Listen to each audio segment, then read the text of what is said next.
everyone, this is Erum Tasneem with Creative Coloring with Erum.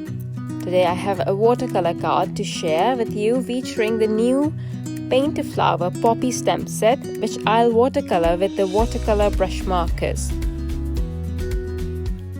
Okay, so I have this piece of watercolor paper with me cut to size 4 by 5.5 inches. I'll use clear embossing ink to stamp this image once, slightly off the page, like it's coming out from the left side, and pour over pure white embossing powder. Then I'll stamp the image again. This time I'll change the placement a bit so the look of the flower and its position changes a bit. I'll again pour over embossing powder over it and heat set it. I'm going to apply water to the petal and then use pigment from the ruby red watercolor brush marker directly. This is going to get me a super vibrant result closer to the base of the petal, and because I'll be using my water brush to spread the pigment and dilute it towards the tip of the petal, it will be a tad lighter there. I will also add citrus burst pigment towards the tip of the petal, and it will add to the two-tone. It will look like as if sunlight is hitting the petals. And when I say that it will add to the two-tone of the petals, I meant that this particular color, ruby red, is such a cool color. I've talked about it previously too when I've worked with this same color palette, that the ruby red, when you dilute it with your water brush and you pull it out a bit, you get a gorgeous red, because that's given, it's called ruby red, but you also get a beautiful coral pink color. It's almost like the coral berry shade of ink that Altenew carries. It looks so good and adds such an interest to the petal. I mean, you can already see it on the screen, right? And the citrus burst pigment just adds more oomph to and character to the flower. It just looks beautiful. In the last video, I used the watercolor brush markers to do no-line watercolor, and I used this watercolor palette that I'm using as my work surface to smear the pigment on and then pick up the pigment from with my water brush. You can do the same for today's project too, but this process is faster and provides a more bold and vibrant result. You will see that I will keep going back in with the ruby red to add stippling and depth, and keep on reworking the flower till I'm happy with the look.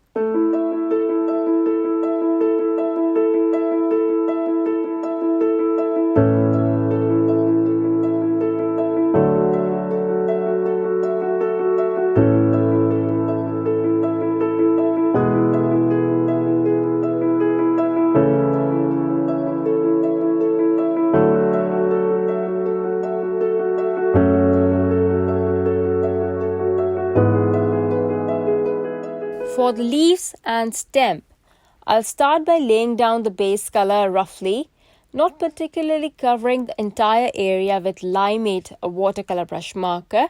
Then I'll use a water brush to spread the pigment to the tips of the leaves. Next, I'll use emerald watercolor brush marker and start adding pigment from the center or where the midrib is at, and coincidentally, that area is also where the flower is hovering over, so it automatically would be darker because of the shadow from the flower. But I didn't add any grays to my coloring today. I didn't go that much into detail today. So today's coloring was just about playing with color, having fun, and creating a bold artsy piece. For the background, I laid down turquoise pigment directly onto the watercolor panel and then used the water brush to spread it around. I was a bit apprehensive about how to add this color, so you'll see that I have some of it on the watercolor palette too, in case I need it right away and don't want a whole lot directly from the brush marker. You can definitely do this better than me. I am so impatient.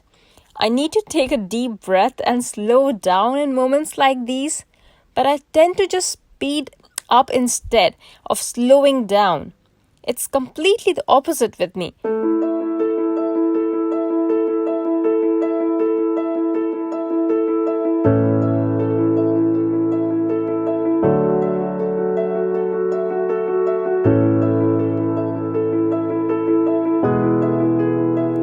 Once my background is done, my lazy self just grabbed a couple of tissues and used them as masks to mask off the flowers and add splatters to the background of the same turquoise color. After this was dry, I added splatters of clear water and sopped the water with tissue paper. The watercolor brush markers react beautifully with water and create instant effects, resulting in gorgeous textures. But I didn't stop there. I went ahead and added splatters of white and black paint as well to add more to the artsy look. To finish, I popped a sentiment and that's it. My card is ready. No, actually I stamped a sentiment and it didn't stamp correctly. Went horribly wrong actually. So I went and stamped it on a tab and popped it over the inky mess I made. I lost the footage, otherwise I would have definitely included that amazing bit. I always do. So anyway, thank you for watching everyone. I hope you like the card. Bye.